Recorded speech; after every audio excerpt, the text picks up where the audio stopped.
ವರ್ಷ ಪೂರ್ತಿ ಆರೆಂಜ್ ಬಣ್ಣದ ಹೂಗಳು ಮನೆಯ ಕಾಂಪೌಂಡ್ಗೆ, ಗೋಡೆಗೆ ಮತ್ತು ತೋಟದ ಅಲಂಕಾರಕ್ಕೆ ಬೆಳೆಸುವಂತಹ ಒಂದು ಬಳ್ಳಿ ಗಿಡ ಇದು. ಆರೆಂಜ್ ಕಲರ್ ಹೂ ನೋಡಿ ಎಷ್ಟು ಅಟ್ರಾಕ್ಟಿವ್ ಆಗಿದೆ, ಬ್ಯೂಟಿಫುಲ್ ಆಗಿದೆ. ತುಂಬ ಮನೆಗಳಲ್ಲಿ ಬೆಳೆಸಿರೋದನ್ನು ನೋಡ್ತೀವಿ. ಈ ಗಿಡವನ್ನು ತುಂಬ ಈಸಿಯಾಗಿ ಮತ್ತು ಫಾಸ್ಟಾಗಿ ಬೆಳೆಸಬಹುದು. ಆ ಗಿಡ ಯಾವುದು ಅಂದರೆ ಆರೆಂಜ್ ಟ್ರಂಪೆಟ್ ವೈನ್ ಅಂತ. ಬನ್ನಿ ಈ ಗಿಡದ ಬಗ್ಗೆ ಮಾಹಿತಿಯನ್ನು ತಿಳ್ಕೊಳ್ಳೋಣ. So welcome back to my garden. ಇದರ ಸೈಂಟಿಫಿಕ್ ನೇಮ್ ಏನು ಅಂತ ಅಂದರೆ ಫ್ರಾಸ್ಟ್ರೋಗಿಯಾ ವೆನುಸ್ತಾ ಅಂತ. ಇದನ್ನು flame vine, golden shower fire cracker, trumpet vine ಅಂತ ಹೆಸರಿದೆ. ಇದನ್ನು ಕನ್ನಡದಲ್ಲಿ ತುತ್ತೂರಿ ಹೂವು ಅಂತ ಕರೀತಾರೆ. ಯಾಕಂದರೆ ಈ ಹೂವು ತುತ್ತೂರಿ ಆಕಾರದಲ್ಲಿ ಇರೋದ್ರಿಂದ. ಇದು ಆರೆಂಜ್ ಕಲರ್ ಮಾತ್ರ ಬರುತ್ತೆ, ಬೇರೆ ಯಾವುದೇ ಕಲರ್ ಈ ಗಿಡದಲ್ಲಿ ಇಲ್ಲ. ಇದರ ಎಲೆಗಳು ಡಾರ್ಕ್ ಹಸಿರು ಬಣ್ಣ ಇರುತ್ತೆ. ಈ ಹಸಿರು ಬಣ್ಣದ ಎಲೆಗಳ ಮಧ್ಯದಲ್ಲಿ ಆರೆಂಜ್ ಕಲರ್ನ ಹೂ ತುಂಬ ಅಟ್ರಾಕ್ಟಿವ್ ಆಗಿ ಕಾಣುತ್ತೆ. ಇದು ಬಳ್ಳಿ ಗಿಡ ಅಂದರೆ ಹಬ್ಬುವಂತಹ ಗಿಡ ಇದು. ಇದು ಸುಮಾರು 10 ಅಡಿ ಎತ್ತರಕ್ಕೆ ಬೆಳೆಯೋದ್ರಿಂದ ಇದನ್ನು ಸಾಮಾನ್ಯವಾಗಿ ಮನೆಯ ಹೊರಗಡೆ ಬೆಳೆಸ್ತಾರೆ.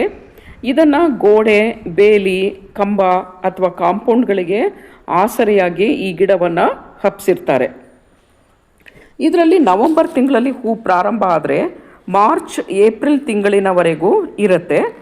ಬಹಳ ಕಡಿಮೆ ಆರೈಕೆ ಮೂಲಕ ಈ ಗಿಡವನ್ನು ಬೆಳೆಸಬಹುದು. ಈ ಗಿಡವನ್ನು ಪಾಟ್ಗಳಲ್ಲಿ ಬೆಳೆಸೋದಾದರೆ ಸ್ವಲ್ಪ ದೊಡ್ಡ ಪಾಟ್ಗಳನ್ನು ಆಯ್ಕೆ ಮಾಡ್ಕೋಬೇಕು. ಕನಿಷ್ಠ ಅಂದ್ರೂ 12ರಿಂದ 18 ಇಂಚು ಗಾತ್ರದ ಪಾಟನ್ನು ಈ ಗಿಡಕ್ಕೆ ತೆಗೆದುಕೊಳ್ಬೇಕು. ಟ್ರಂಪೆಟ್ ವೈನನ್ನು ಸ್ಟೆಮ್ ಕಟ್ಟಿಂಗ್ನಿಂದ ಈಸಿಯಾಗಿ ಬೆಳಿಬಹುದು. 6ರಿಂದ 8 ಇಂಚಿನ ಆರೋಗ್ಯಕರವಾದಂತಹ ಕಡ್ಡಿಯನ್ನು ತೆಗೆದುಕೋಬೇಕು.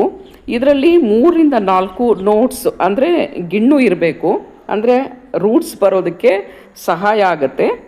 ಕಟ್ಟಿಂಗನ್ನು ಫೆಬ್ರವರಿಯಿಂದ ಜೂನ್ವರೆಗೂ ಪ್ರೊಪೊಗೇಟ್ ಮಾಡಬಹುದು. ಕಟ್ಟಿಂಗನ್ನು ಮಣ್ಣಿಗೆ ಹಾಕಿದಂತಹ 10ರಿಂದ 15 ದಿನ ಈ ಗಿಡವನ್ನು ನೆರಳಿನಲ್ಲಿ ಇಡಬೇಕು ಮತ್ತು ಪ್ರತಿದಿನ ನೀರನ್ನು ಹಾಕಬೇಕು. ಗಿಡ ಸ್ವಲ್ಪ ಬೆಳೆದ ಮೇಲೆ 2 ದಿನಕ್ಕೊಮ್ಮೆ ನೀರು ಹಾಕಿದ್ರೆ ಸಾಕು. ಈ ಗಿಡಕ್ಕೆ ಅತಿಯಾಗಿ ಹೆಚ್ಚು ನೀರನ್ನು ಹಾಕಬೇಡಿ, ಹಾಗೆ ಕಡಿಮೆ ನೀರನ್ನು ಕೂಡ ಹಾಕಬೇಡಿ. ಅತಿ ಹೆಚ್ಚು ನೀರು ಹಾಕಿದ್ರೆ ರೂಟ್ ರಾಟ್ ಪ್ರಾಬ್ಲಮ್ ಆಗುತ್ತೆ. ಪಾಟ್ಗೆ ಹಾಕಿದಂತಹ ನೀರು ಸರಾಗವಾಗಿ ಹೋಗೋದಕ್ಕೆ ಪಾಟ್ನಲ್ಲಿ ರಂಧ್ರ ಇರಬೇಕು. ನೀರು ಹರಿಯುವಂತಹ ಮಣ್ಣಿನ ಮಿಶ್ರಣ ಈ ಗಿಡಕ್ಕೆ ಅವಶ್ಯಕ. ಅಂದರೆ ನಾರ್ಮಲ್ ಪಾಟಿಂಗ್ ಮಿಕ್ಸ್ ಸಾಕು ಈ ಗಿಡಕ್ಕೆ. ಹಾಗಾಗಿ ಪಾಟ್ಗೆ 40% ಮಣ್ಣು, 30% ಮರಳು ಮತ್ತು 30% ಯಾವುದಾದ್ರೂ ಕಾಂಪೋಸ್ಟನ್ನು ಹಾಕಿದ್ರೆ ಒಳ್ಳೆಯದು. ಈ ವೈನ್ಗೆ ಸೂರ್ಯನ ಬೆಳಕು ಅತ್ಯಂತ ಅವಶ್ಯಕ. ದಿನದಲ್ಲಿ ಕನಿಷ್ಠ ಅಂದ್ರೂ 5ರಿಂದ 6 ಗಂಟೆಗಳ ಕಾಲ ನೇರ ಸೂರ್ಯನ ಬೆಳಕು ಇರಬೇಕು. ಬಿಸಿಲು ಹೆಚ್ಚಿದ್ರೆ ಹೂಗಳು ಹೆಚ್ಚಾಗಿ ಬಿಡುತ್ತೆ. ಅಕಸ್ಮಾತ್ ಗಿಡವನ್ನು ನೀವೇನಾದರೂ ನೆರಳಲ್ಲಿ ಇಟ್ಟಿದ್ರೆ ಹೂಗಳು ತುಂಬ ಕಡಿಮೆ ಆಗುತ್ತೆ. ಫರ್ಟಿಲೈಸರನ್ನು ಈ ಗಿಡ ಹೆಚ್ಚು ಬಯಸೋದಿಲ್ಲ. ಈ ಗಿಡ ಡಿಸೆಂಬರ್ ಟೈಮ್ನಲ್ಲಿ ಒಂದು ಸಲ ಫರ್ಟಿಲೈಸರ್ ಹಾಕಿದ್ರೆ ಸಾಕು.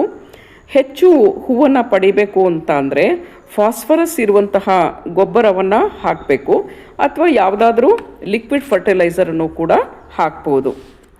ಪ್ರೊಪೊಗೇಷನ್ ಬಗ್ಗೆ ಹೇಳೋದಾದರೆ ಈ ಗಿಡವನ್ನು ಬೀಜದಿಂದ ಅಥವಾ ಕಟ್ಟಿಂಗ್ನಿಂದ ಸುಲಭವಾಗಿ ಬೆಳೆಸಬಹುದು. ವರ್ಷದಲ್ಲಿ 1 ಅಥವಾ 2 ಸಲ ಹಳೆಯದಾದಂತಹ ಒಣ ಕೊಂಬೆಗಳನ್ನು ಕಟ್ ಮಾಡಬೇಕು. ಇದರಿಂದ ಗಿಡ ಸ್ವಲ್ಪ ಬುಷಿಯಾಗಿ ಬೆಳೆದ್ಬಿಟ್ಟು ಹೆಚ್ಚು ಹೂಗಳನ್ನು ಕೊಡುತ್ತೆ. ಸಾಮಾನ್ಯವಾಗಿ ಈ ಗಿಡಕ್ಕೆ ಕೀಟಗಳ ಸಮಸ್ಯೆ ಇರೋದಿಲ್ಲ.